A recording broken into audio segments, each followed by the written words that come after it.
ஓம் நம சிவாய. உறவுகள் அனைவருக்கும் அன்பு வணக்கம். எல்லோரும் நலமாக இருக்க நினைக்கின்றேன். எல்லோரும் நலமாக இருக்க வேண்டும் என்று இல்லாமல் இறைவனை பிரார்த்தித்தவனாக பலமை போன்ற ஒரு குரலை காணொலி வடிவிலே பதிவிட்டு வருகின்றேன். அந்த வகையில் இன்றைய தினம் நாங்கள் காண்க இருக்கின்ற குரல் 1330 குரலிலே 475வது குரலாக அமையிருக்கின்றது. நல்லொரு குரலாகவும் நல்லொரு உரைகளாகவும் அமைய பெற்றிருக்கின்றது. எல்லோருக்கும் பொருந்தும் நினைக்கின்றேன். அவ்வாறான குரலாகத்தான் அமைய பெற்றிருக்கின்றது. பார்ப்போமாக இருந்தால், பீலிப்பை சாக்காடும் அச்சிறும் அப்பண்டம் சால மிகுது பெயின் என்பதாக அமைந்திருக்கின்றது. பீலிப்பை சாக்காடும் அச்சிறும் அப்பண்டம் சால மிகுது பெயின் என்பதாக அமைந்திருக்கின்றது.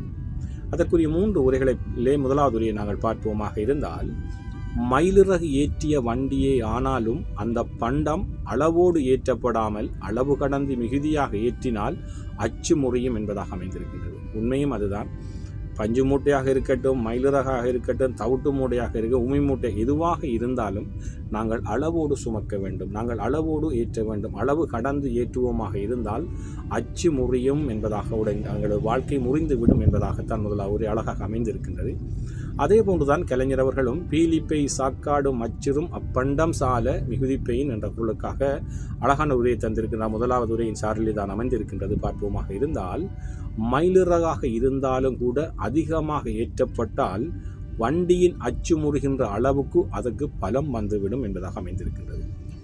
சாதாரணமாக பாரமில்லாத பொருளாக இருந்தாலும் அளவு கடந்து சுமப்போமாக இருந்தால் அந்த பொருளுக்குரிய சுமை கூடி அதனுடைய அச்சு, நாங்கள் ஏற்றுகின்ற வண்டியினுடைய அச்சு அல்லது நம்முடைய வாழ்க்கையோ முறிந்து விடும் என்பதாக அமைந்திருக்கின்றது. அதாவது எங்களால் சுமக்கக்கூடிய சுமைகளை மாத்திரம்தான் அளவோடு நாங்கள் சுமந்து கொள்வோம். அளவு கடக்குமாக இருந்தால் அது எங்களை முறித்து விடும், அதாவது வண்டியினுடைய அச்சை உடைத்து விடும் என்பதாக அமைந்திருக்கின்றது.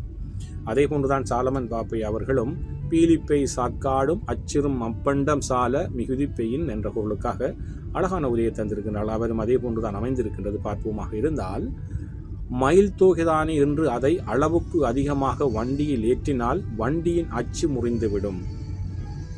சாதாரண சுமைதானே என்று நாங்கள் அதிகமான சுமையை சுமப்போமாக இருந்தால் அது வாழ்க்கை உடைந்துவிடும். வண்டியை இதிலே காட்டியிருக்கின்றார்கள். அதாவது ஒரு வண்டியிலே ஒரு சாதாரணமாக எங்களுடைய வாழ்க்கையை எடுத்துக்கொள்ளலாம் அல்லது வண்டியை எடுத்துக்கொள்ளலாம், ஏதோ ஒன்றை எடுத்துக்கொள்ளலாம். அளவுக்கு அதிகமாக சுமப்போமாக இருந்தால் அது பாரமில்லாதது தானே, அல்லது நாங்களால் சமாளிக்க முடியும் என்று சொல்லி நாங்கள் ஏற்றுவோமாக இருந்தால் இடைநடுவிலே நாங்கள் முறிந்து விடுவோம், இடைநடுவிலே அச்சாணி உடைந்து விடும் என்பதைத்தான் இன்றைய பொருளுக்கான 3 உரைகளும் அழகாக சொல்லியிருக்கின்றது. எங்களுடைய வாழ்க்கையிலும் நாங்கள் சுமக்கக்கூடிய பாரத்தை தான் நாங்களால் சுமக்க முடியும்.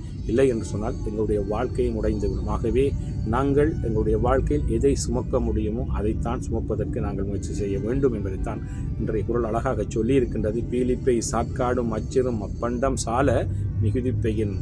பாரமில்லாத பொருளாக இருந்தாலும் ஒரு வண்டியில் அளவோடு ஏற்றுவோமாக இருந்தால் அது எங்களுடைய எல்லையை தொட்டுவிடும். அளவு கடந்து ஏற்றுவோமாக இருந்தால் இடநடுவிலே அச்சாணி முறிந்துவிடும் என்பதைத்தான் இன்றைய குரல் அழகாக சொல்லியிருக்கின்ற ஒரு குரலாக அமைந்திருக்கின்றது.